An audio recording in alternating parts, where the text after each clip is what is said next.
I have a 3-year-old and an almost 1-year-old. And, so why are you here? How's it feel to get beaten up all the time on national television? Or making it seem like we all bow down to AOC. He's the mayor of New York City, $100 billion budget. This isn't Baltimore. He deserves some lucre, don't you think? No. Also, I think fire codes matter. You're never going to be perfectly happy all the time. The best you can hope for is to be reasonably happy. Hello, everybody. Welcome back to another episode of Reasonably Happy. I am your host, Paul Ollinger. I am Reasonably Happy Plus today. Hope you are too. My guest today is Jessica Tarlov. She is a co-host of The Five on Fox News. She is also the co-host and co-creator, I suppose, of Raging Moderates with Prof G, Scott Galloway, a guy who looks alarmingly like me more and more every day, or I look like him, and that's okay.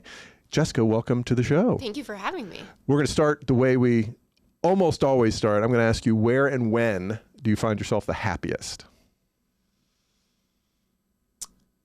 When it could be any time, but at this moment I have a 3-year-old and an almost 1-year-old. And so why are you here? Is limited. Thank you for making the time. Out of the house. But when all of you are in bed together watching something, right now it's Minions. Oh, nice. For us. Sure. They're so funny. It's a pretty big bliss point when everyone is calm and like the baby is awake but not screaming and just like chilling, and the toddler is so into it, and they've started to, especially the toddler, be affectionate, so like want to hold your hand while you're watching. So I'd go with that. That's my general answer, but we were just in Jamaica for my birthday at GoldenEye, which was the coolest place. So maybe where and when it was that, and we were without kids.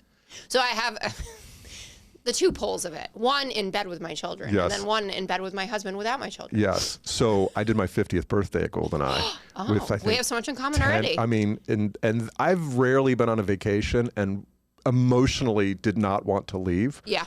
And I left just like with my claws in the dirt at the Fleming Suite. It was, God, that place is magical. I expected it to be, and my husband's obsessed with Jamaica, him and his friends. I don't know exactly when this started, but they all have, yes. I just made the smoking weed reference. For those of you listening, yes, there's a lot of pot. It's very high quality. But there is also something culturally fabulous about what's going on in Jamaica that isn't necessarily happening in all the other islands, or at least I found. Like, I've been to a few, and the people, like the vibes, how chill it all is, that they're also not trying to impress you. I appreciate that, especially when you go to a nice resort. You're in a 5-star resort that costs $1 gazillion, and it's a very low-key vibe. And they actually don't care. Yeah. They're like, oh, I'll be there in an hour. Right. Or like, the food's not very good. Don't really care. And then you don't care. Yeah. And you're just kind of absorbed in the natural beauty of it. The drinks, those come fast, and they are heavy pours. But, we saw Chris Blackwell was there, who owns it. So he walks up. Founder of Island Records. Founder of Island Records. His memoir is fantastic, by the way. I don't know if you had a chance to read it. Yeah, you should check it out. Okay. His stories of all the people that he signed, it's just incredible. Yeah, well, he does. I'm sure you got it as well when you're checking out that letter from him that they leave in your room, where he is explaining, how he came to own GoldenEye and his story through Island Records, and then asking for feedback. And he said, if you could write me a note or follow up with an email, this is my email address. And, usually at checkout, someone's like, did you have a good time? But this felt so personal. My husband, who takes this so seriously, has been crafting a monster email to him for like 2 weeks at this point. I'm like, just click send. Yeah. Like, are you trying to romance him? Like, what's happening here? Just tell him. He's like, but there's just so much to talk about with this place that feels like, for someone who loves Jamaica, this was the pinnacle of all Jamaican experiences. We just had the greatest time. So I'm going with Minions and GoldenEye. That's a good dichotomy there. The poles of parenthood and marriage relax. I do find that, like, there's something about Jamaica, and coming from it, I lived in Atlanta until 9 months ago. Well, for the last 13 years anyway. And you could fly from Atlanta to Montego Bay and be on the beach before lunch. Yeah. The accessibility to being in a place so different. And GoldenEye, you still had to drive 2 hours from Montego Bay if you don't fly private, which sadly we don't. It's a tragedy. Same. It's a cross to bear. But you can fly from Miami to Ian Fleming Airport, which is 10 minutes from the resort. My friend, so my best friend from preschool has the same birthday as me. And they live in Palm Beach now. They left during COVID. And they met us, and they were the same. They were there by noon, so they drove that's so good. to Miami and just got on the flight. And then there's nothing worse than landing at a perfect place, and then you have 2 hours in a car. In a van, yeah. Well, I'm sure this is what everybody was expecting when they saw you, your name in the title of this. But it's Jessica Tarlov's travel logs. That could be your next thing. Is your Substack? It's not that good. Travel with the kids. Yeah, we have a big trip coming up with them. My husband wanted to leave them, but I'm insisting. So. All right, let's talk about your day job. You've had a busy week. Yeah. So every week of a Trump administration is a busy week. This is the week, and this will be out next week, I believe, but or the week after. But this is the week that the big controversy with all the senior leaders in the Trump administration, save Trump himself, got busted by sending war plans or attack plans, if you really want to split hairs, with Jeffrey Goldberg, is that his name, from The Atlantic? Yeah, the editor-in-chief of The Atlantic. Who all of a sudden is a bad guy who, for some reason, just because he accidentally got copied on a Snapchat group. Signal. I know it's Signal. I'm just kidding. Sorry. Well, I just like... It's sort of like the equivalent, the middle-age equivalent of Snapchat. It's true. It is the middle-age equivalent. Right. It's like disappearing messages. So like the pictures of my boobs don't, get circulated around the 9th grade. There could have been boob emojis. I bet there were. With Hegseth, absolutely. So this story is, on the one hand, completely unbelievable, and then on the other hand, completely unbelievable. And it's obviously a massive fuck up to have added him, but more to the point, the fuck up is having the chat in the first place. And I think it is, I get that people don't want to be, the splitting hairs of it. I think it is important. You want to call it, they say it's not war plans, it's attack plans. Fine. Attack plans. It still had essentially coordinates. You're dropping missiles on our enemies. Right. Which, rah, yes. And that's the new talking point that they're trying to just say, well, look at the outcome. No one was harmed from our side, the people we wanted to be harmed. A couple people were harmed, yeah. And it was a massive success. And that's all well and good, and I'm glad that it was a success. But the inability of people in Trump's orbit, starting with how Trump behaves himself, to accept responsibility and then try to fix it for the future and move on is something that just irks me. Like, the American people... and just people in general, are forgiving. Everyone makes mistakes. You can see a world. So Jeffrey Goldberg's initials, JG, is the same as a U.S. trade representative. And that the assumption is that was who was supposed to be added to the chat. And in Signal, it shows up as your initials. So is that a feasible explanation? Sure. And Mike Waltz, the national security advisor, has taken responsibility for this. He says, I did it. I set up the chat. And you can see that once Jeffrey Goldberg. And he seems like the most emotionally stable of all these characters in the group chat. 100%. I mean, there are some people who don't even participate. Like Marco Rubio, speaking of Jamaica, he was in Jamaica yesterday and was asked about it. And he went the furthest of anyone in terms of selling them out. He called it like a colossal mistake or something he said is a big mistake. And they're definitely trying to downplay it. There are folks who had a very peripheral presence in this chat. I don't even Tulsi Gabbard, the director of national intelligence, who was my number one. We cannot let this person get confirmed. And then lo and behold, she's confirmed. Just said like, congratulations or something like that. But you look at the Secretary of Defense, who's obviously all over the place, like, outlining exactly what's going to happen, what time it's going to happen, J.D. Vance, the vice president's role in it, I found to be fascinating because he's having this real-time discussion about the fact that what we're doing contradicts how Trump wants the policy to go. Mm-hmm. And he says, I'm willing to essentially go along with everybody else about this, but it should be noted that this is counter to the way President Trump. The bailing out Europe part of it? The bailing out Europe part. It's hilarious to see those conversations. It's like Is It Us Weekly that's like, they're just like us when they take pictures of people, get in their sweats, taking the garbage out. Totally, like, buying candy in the checkout aisle. Yeah. So they're just like us, but I don't want just like us in those positions. I want better than me. Right. Otherwise, I would go and do it. Excuse me. That's also my toddler's cold that's infested my body. That's all right. I just lose my voice. So that's my vibe on it. And I don't know. There are people who say this will just get glossed over. They'll run out the clock on it. And then people say, I don't think that that's the case, especially because it's a national security issue, which is different for people like veterans. And there are, veterans serving on both sides of the aisle who are very upset about this. And you've seen Roger Wicker, who's a Republican senator, head of the Foreign Relations Committee. He and Jack Reed, who is the Democrat leader of it, have asked for an investigation into it. And I was surprised, honestly, that there were Republicans going along with that. So maybe something comes of it. But this whole gaslighting the world about it, what Caroline Leavitt, the press secretary, does, et cetera, I have no time for it. I'm just exhausted. All right. Well, that brings me to the point. You are known as, you are the Democrat on the Five. You're the token Democrat. How does it feel to get beaten up all the time on national television? Well, it's only half the week. So Harold Ford Jr., who's a former congressman from Tennessee, shares the seat. And I don't know if I'm just completely delusional, which very well could be the case. I don't feel beaten up. I feel really good about what I do and the information that I'm able to get out.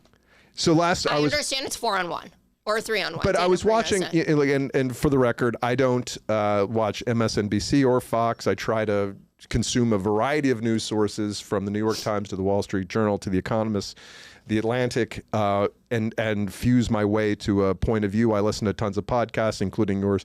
Raging Moderates with Scott Galloway, which I think is fantastic. We're going to have a link to that in the show notes.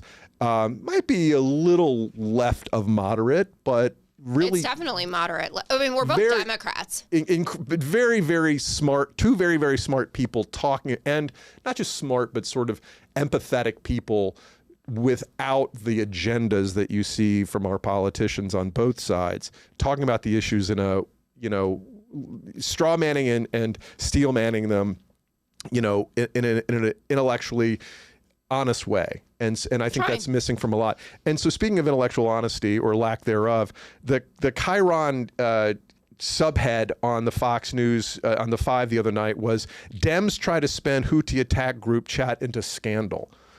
I mean, give me a break. This is obviously a scandal. This isn't an attempt. And Judge Jeanine Pirro, who, in my opinion, is out of her mind based on all I see on TV, not on any personal interaction, calls the Atlantic a liberal Atlantic reporter and says that no one outside of D.C. or the news business cares about this story. Sorry, that is objectively untrue.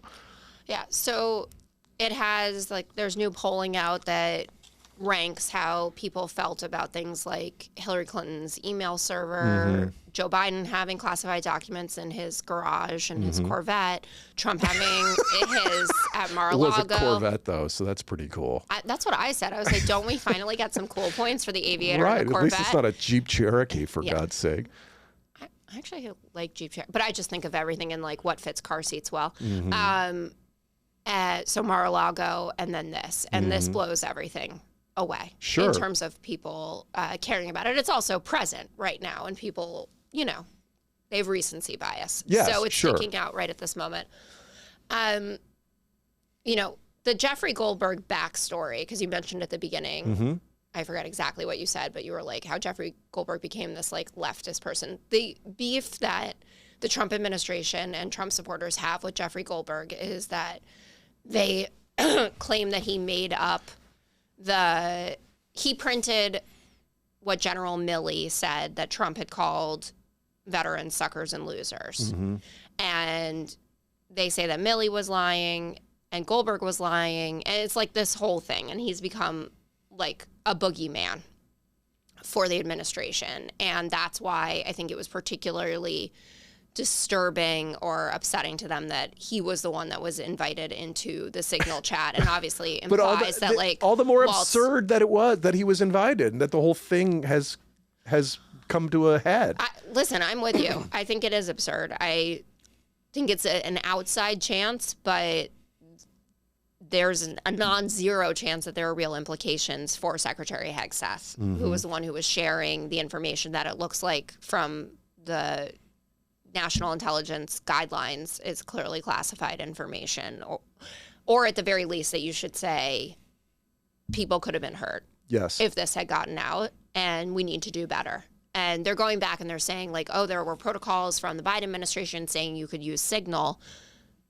The protocols were you can use Signal to text message people. They were basically saying don't use regular text message, use Signal to do your texting, and then use the appropriate channels to share classified information. Like you need to be on a protected phone in a skiff when you're doing this. So it is a big deal.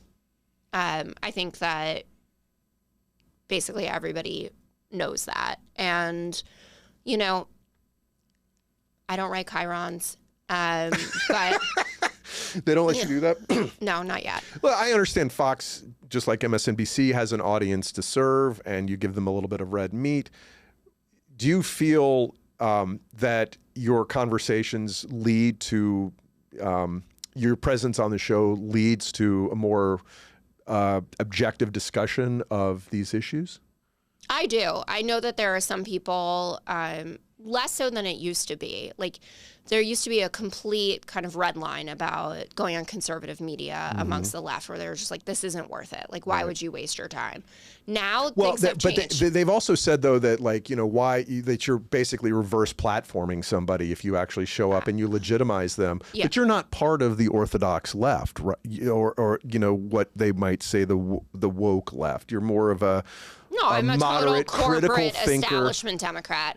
You're a Clintonian. I am a hardcore Clintonian, and very proud of it. Those were the days. Yeah. Now, don't you miss Monica Lewinsky a little bit? No, I did my PhD at the London School of Economics, and she was there at the same time. Oh, was she really? Yeah, doing her master's, and I would see her eating alone all the time, and I was like, what a horrible fate came of this thing that all of us would have done. I mean, there's not many young Democratic women that you would speak to or like, oh, if you were a White House intern and Bill liked you, that you would have been like, no, I can't, if we're being real about it. And I hate that for her. And she's become such an incredible advocate. Yeah. And she has this warmth and openness to her. She's got like grace born of just being absolutely pummeled when you're the most vulnerable in life. Oh, God. Yeah. And I mean, it's made, obviously, the reputation of the Clintons a lot more difficult. I love Hillary Clinton, but obviously it wasn't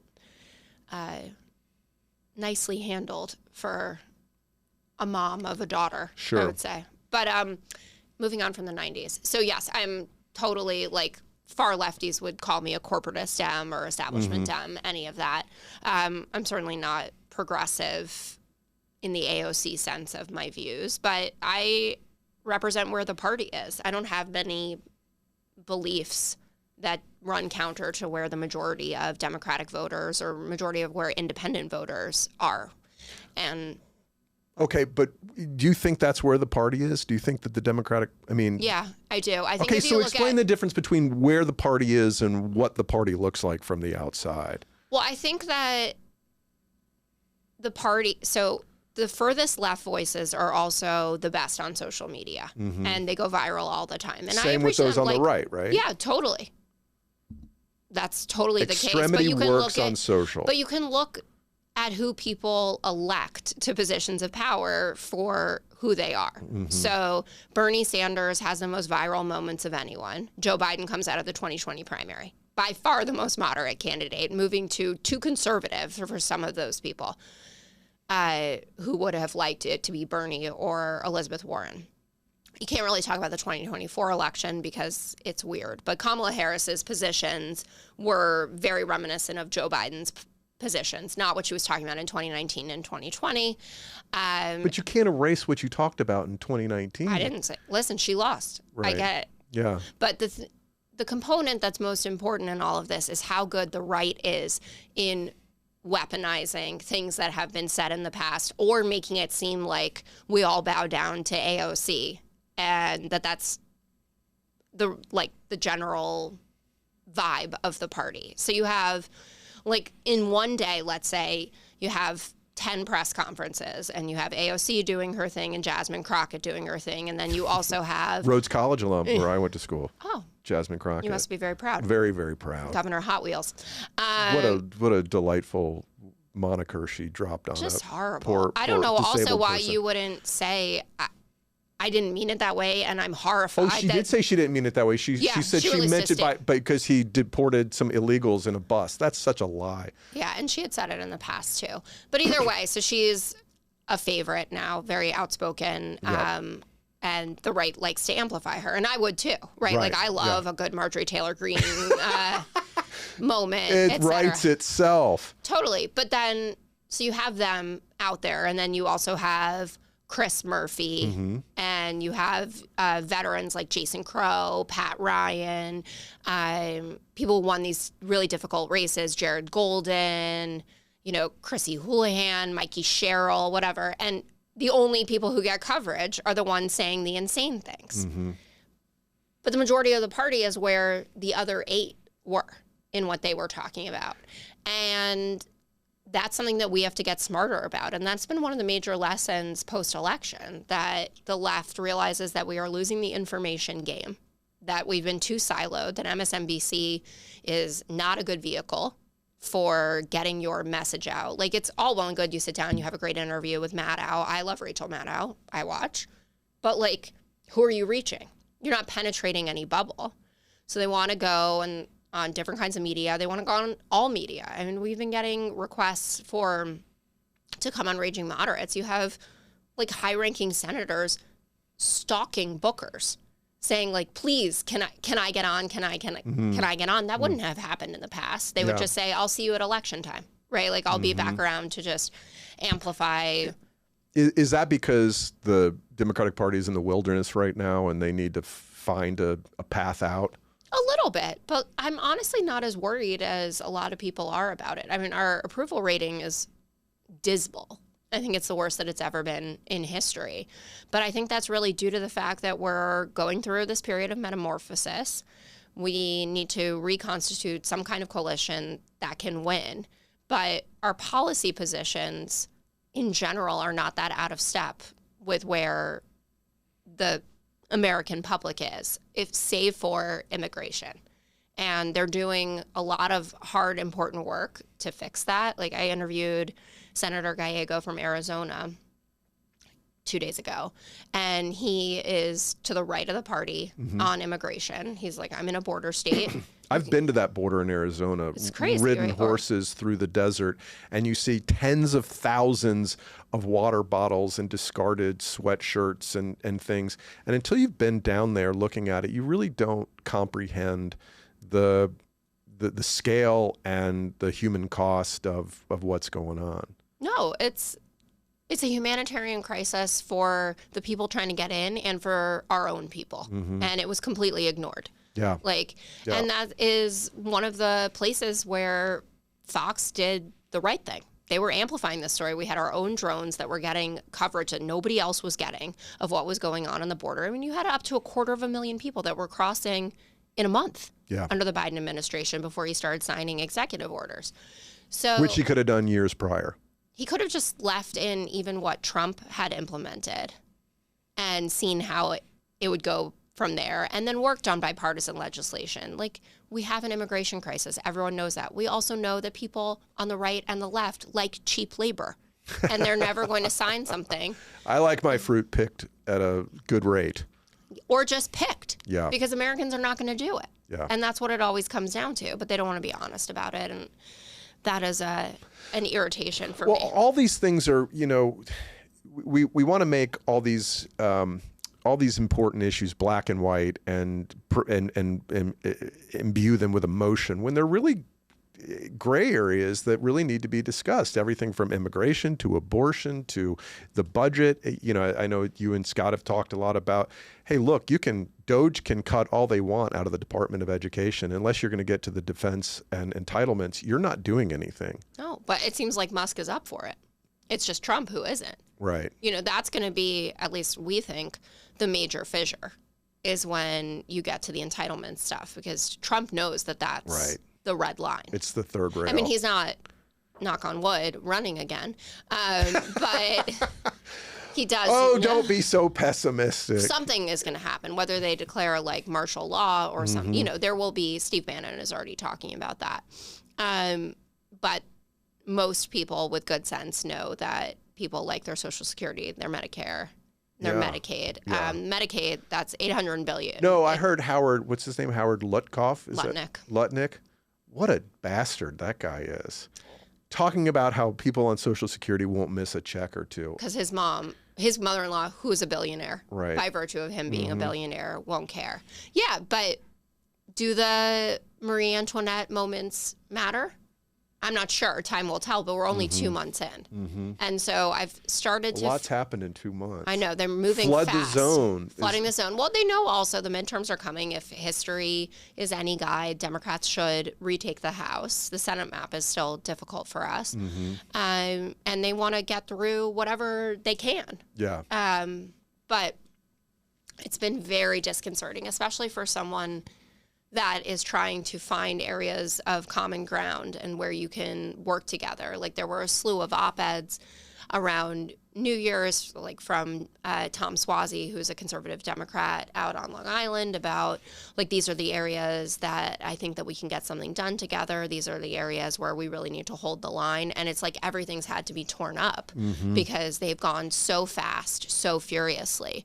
Like, not to harp on immigration, but I do think it's kind of the most important issue or test case, I guess, for how you can work with the Republican administration. You have something like the Lake and Riley Act, which a bunch of conservative Democrats went and signed, even though there are some poison pills in it. But they thought the general direction of this is correct. And we had an American nursing student who was violently murdered by somebody who shouldn't have been in this country. In Athens, Georgia.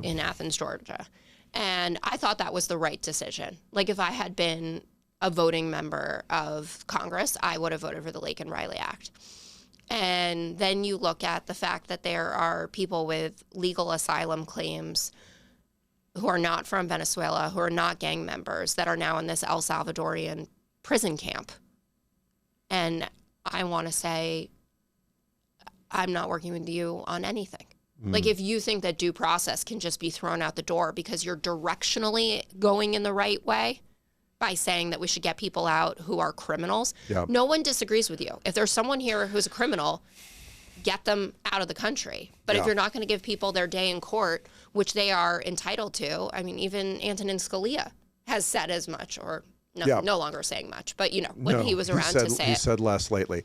I mean, like, Republicans are traditionally, conservatives should believe in the First Amendment and due process as much as the most strident Democrat, right? So like, and that's going out the window. More from the way the parties have been as of late, because there have been some speech issues on the left. On both sides. All right, we could talk forever about these. I want to talk a little bit more about you. Okay. You're a data nerd, right? Yeah. How'd that happen?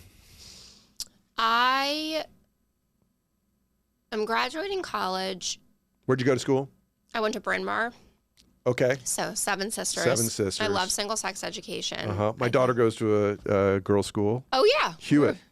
We were emailing about that. I think it's great. I shouldn't say. I did. Delete that, please. Thank you. Yeah, I always say way too much about things. I'm like, here are my coordinates. Like, this is the corner that I live on. I live at 14 West 95th Street. Yeah.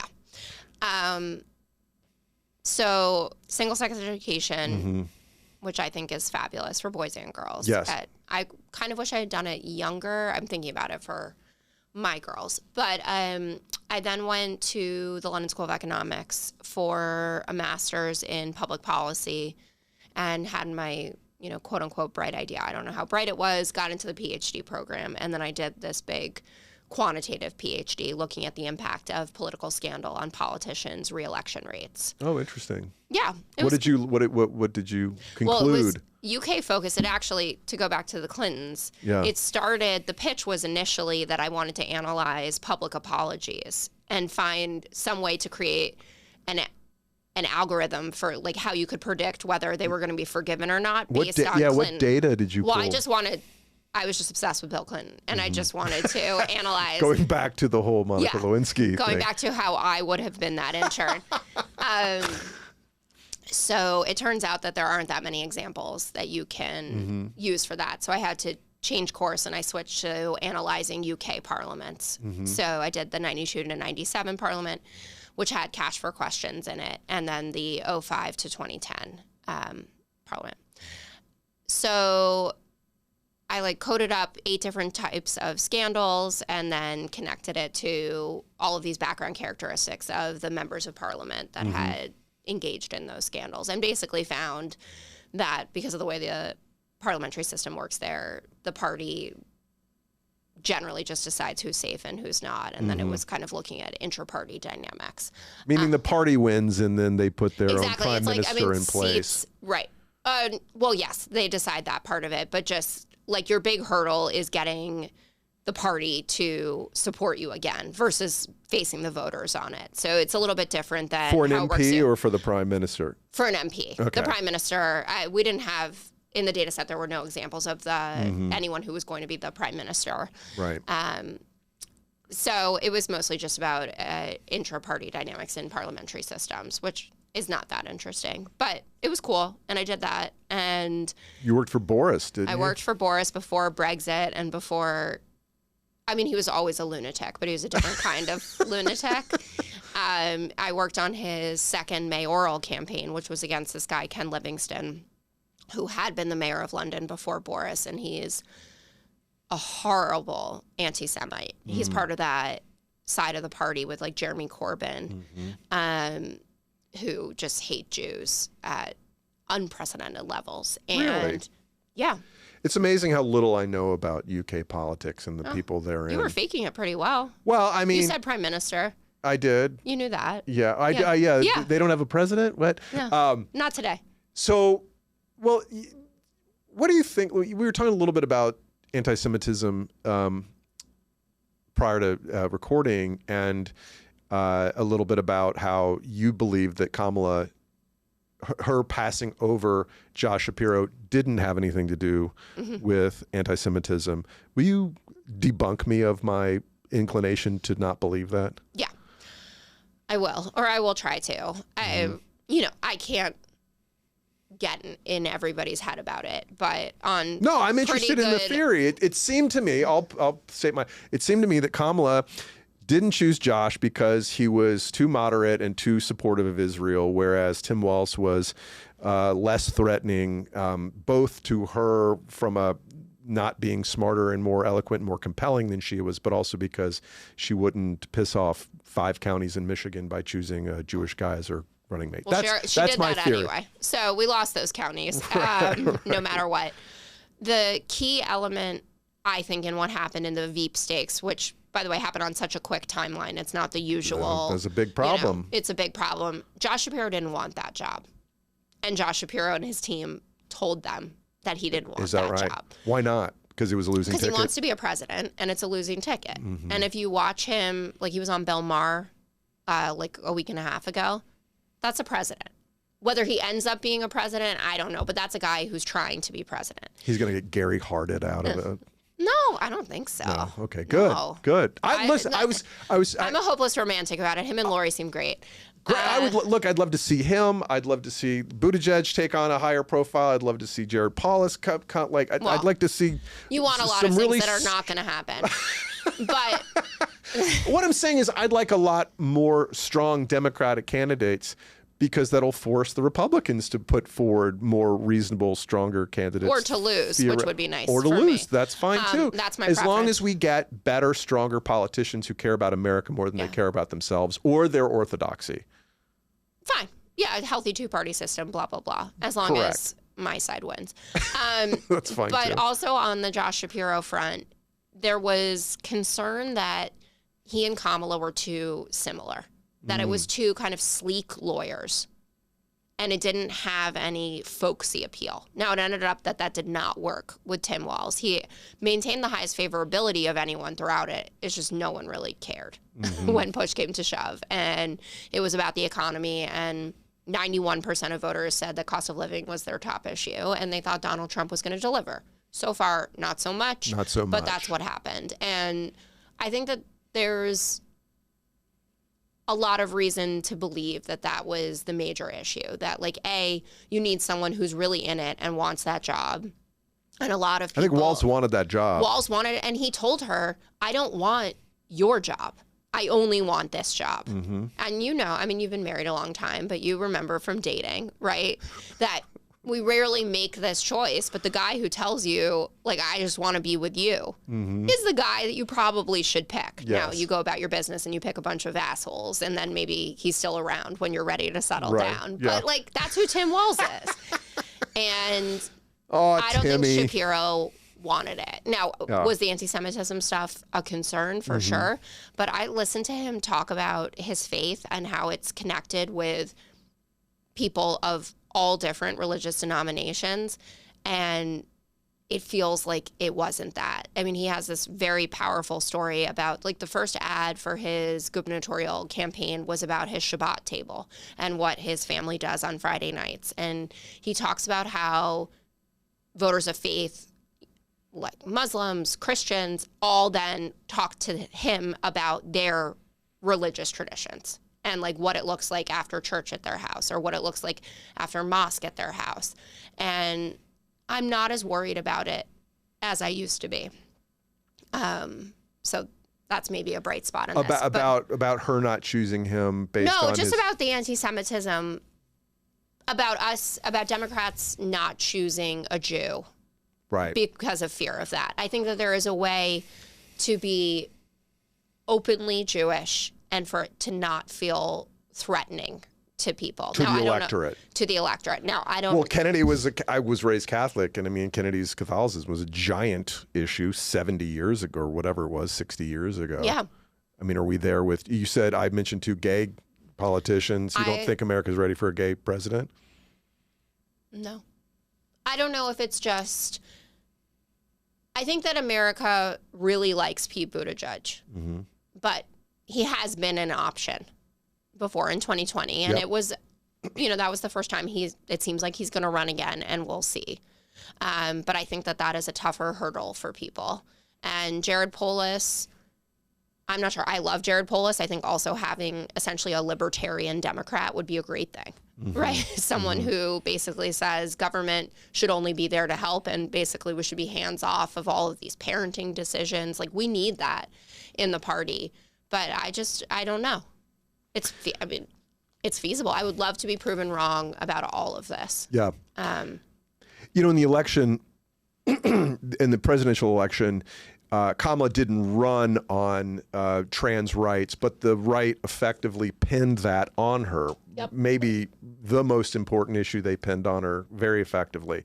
I think in the same way, the administration is pinning anti-Semitism on the left. Yep. In the perfect embodiment, it would be Columbia University and the way they're handling or not handling the protests on that campus. How do you feel about where that issue is and whether it's actually a liability for Democrats going forward?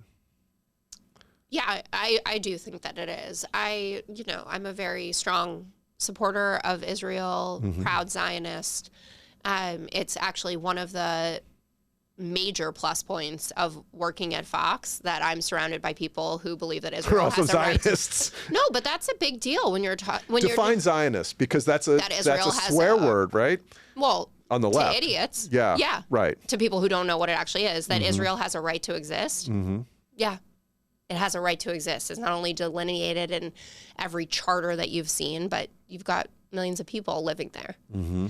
And it enrages me the way that this issue is treated on the left. And it's so out of step with all of the data on how people feel about Israel, the way that this very vocal sideshow in this. And that's not to say that there aren't free speech issues that we could debate, that there aren't policy decisions from the Netanyahu government that I vehemently disagree with. Settler but issues. like, there's a difference between disliking Bibi Netanyahu and thinking that Israel doesn't have a right to exist. 100%. So I try my best to always stay in that lane. But the way that October 7th was treated, especially amongst a lot of folks that we thought were quote unquote allies, has been distressing. For example? Well, for example, that, Jews have been some of the strongest supporters of civil rights in this country, marching with Black Americans and arm in arm with Dr. King. Of course, and general abandonment by the Black community. Like Eric Adams, our, what do you call it, beleaguered mayor? I don't know, our criminal mayor, whatever. Come on, he got like 5 cents, $100,000 in upgrades. It has to be more. I get upgrades when I use my credit card to buy gum at Walgreens. I mean, like, he's the mayor of New York City, $100 billion budget. This isn't Baltimore. He deserves some lucre, don't you think? No. Also, I think fire codes matter, but they do. You're right. That's right. It feels like with the number of people who have resigned or gotten indicted that there has to be more to this story. Yeah. This is not a simple one. And I mean, we're going to end up with Andrew Cuomo again as a result of this. But you listen to the speech that Eric Adams gave either October 9th or 10th, and it's beautiful. Like the way that he's talking about the Jewish community.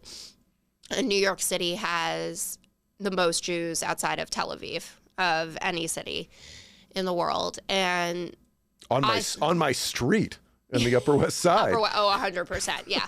I'm a little bit more mixed downtown. Downtown, but No, you're full Jew. You're Zabar's adjacent. That's right. Which is where we like to be, especially around the high holidays. And you listen to that, and I thought, okay, maybe this is going to go well, right? Like maybe this is going to be the reaction where people are going to kind of stand arm in arm with us during this moment.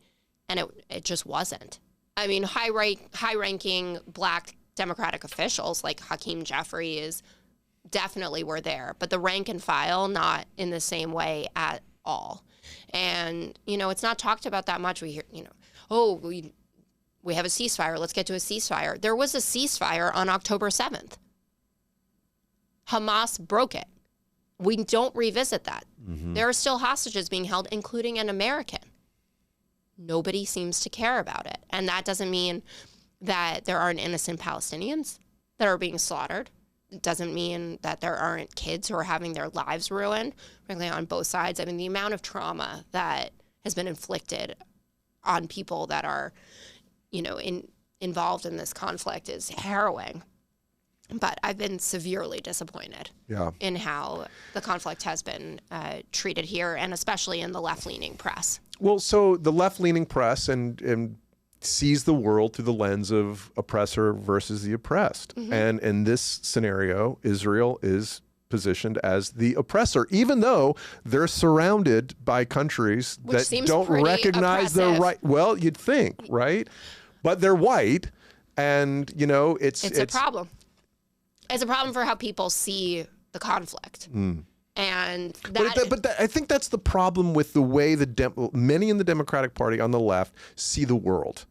Whether it's black and white, whether it's rich or poor, whether it's immigration or Israel, that they see it as, well, you're white and male, you're guilty, you have original sin, you know. And I was raised Catholic. Fuck original sin. I don't buy it. And when somebody tries to put white guilt on me, I was like, I was raised Catholic. My guilt hard drive is full.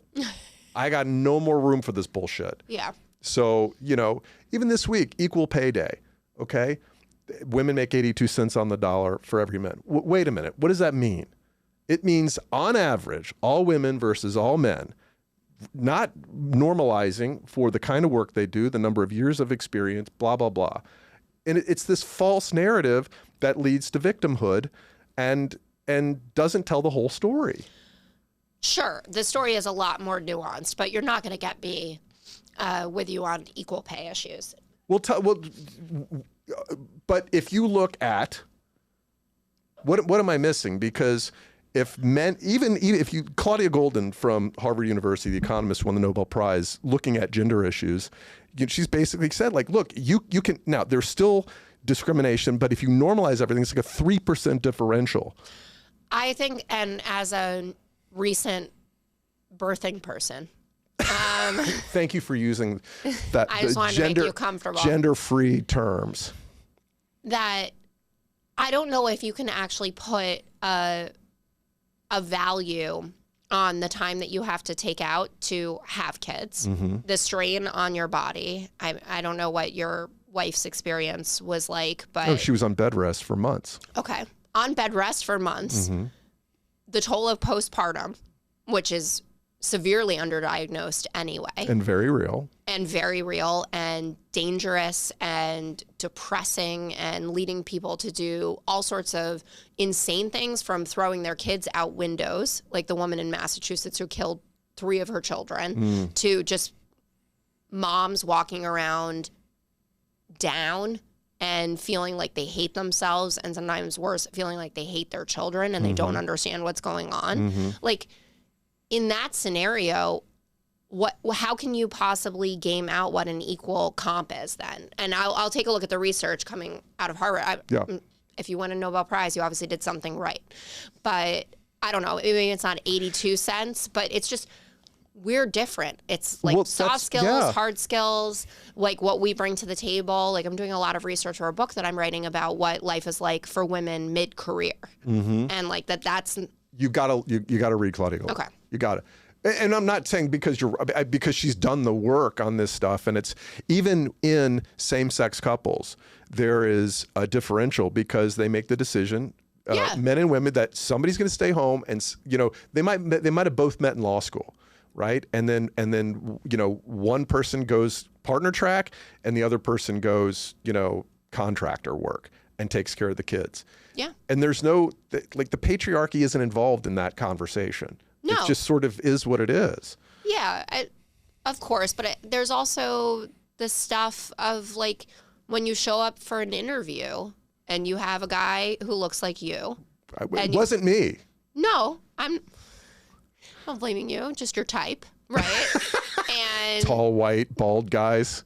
Cool. Yeah. I love it. Love Scott. Love you. But there are implicit advantages that we know from researchers as well for people who are white, for men, especially people who are tall. I benefit from that. I'm 5'11". Nice. Yeah, it is nice. I'm going to have monster Plus kids. You can My see husband's 6'3". Is he nice? Is he nice? Yeah. No, is he quotient nice? Ellipse. Nice. Yeah. Yeah, he is. And he is and he's big too. So we're scared that their calves are going to be like linebacker size. That's and great. Like his neck is. You'll send him to McEnroe's tennis camp and they'll get scholarships to Bryn Mawr or Harvard. It's not that hard to get a scholarship. You don't get a scholarship to Bryn Mawr for sports, really. I did play tennis in college. Did you? Yeah, but I paid is to that do it. NACAC or whatever? I don't know. What was the conference there? I don't even remember. All right. This has been really fun, and I appreciate you coming in and having a spirited conversation. Yeah. What is pissing you off this week? How people behave at airports. Nice. It's the fucking worst. I just can't. I can't take it. Like, I almost think that there should be a restriction on the overhead bins, like that we actually shouldn't be able to have carry-ons because everyone is demonic. And they're like putting like 80 things up there. You know how it's like Mary Poppins when she pulls out like the coat rack out of her bag? I'm like, how did all of that fit in there? And they're like, oh, you can't put that on top of that. That's my portfolio or whatever. I'm like, you don't get to just like lay your portraits or whatever you're doing in the overhead bin. And also people who are not in your section dumping their bags in your section's bin. So I hate that. Zero-sum Darwinism. Totally. That's what it is. Also, the zones. No one cares. Everyone's just standing there. I'm like, your zone is not for an hour. Please move. Yeah. Or if I am in the bad zone, I will not crowd your space. So I don't like that. I flew this week, so that's there. And like, sharing attack plans on Signal, I also don't like. Yeah. What about you? Well, we spent a lot of time on that. Yeah. Here's what's frustrating me this week is that I just revisited 23andMe for the first time in about 5 years. To delete your info? 100%. Yeah, my sister had to do it. She did it and tried to do it initially after October 7th because she was scared about the Jew stuff. She was like, someone is going to like get their hands on this and come around. Give me all the Ashkenazis. Right, in Los Angeles. It's a plenty, but... And so I went on there, and they have like, okay, so the high level stuff is like, well, what's your ethnicity? And I'm like 98% boring, British, Irish, mishmash. But they have these other indicators, and apparently I am less likely to be bald. I am less go figure. I'm less likely to have a cleft chin.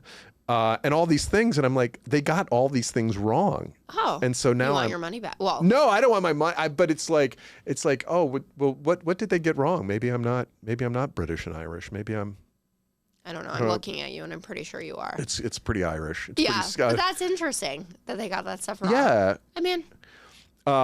So what do you think the worst case scenario for 23andMe is? I'm definitely deleting my data no matter what. Should. Everyone should. Yeah. I mean, there are a lot of very smart people that are saying you need to do this fast before someone buys it out of bankruptcy.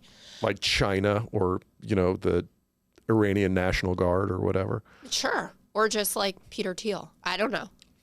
Like, I have no idea at this point. One last dig at the Republicans. Jesse, thank you so much for doing this. Thank you for having me. Jessica Tarlov is my guest. She is the co-host of The Five on Fox and co-host of Raging Moderates with Scott Galloway, which I 100% endorse and say you should watch. And The Five on Fox, you should also watch and think critically on both sides of the issue. Thanks for joining us. We'll see you next time.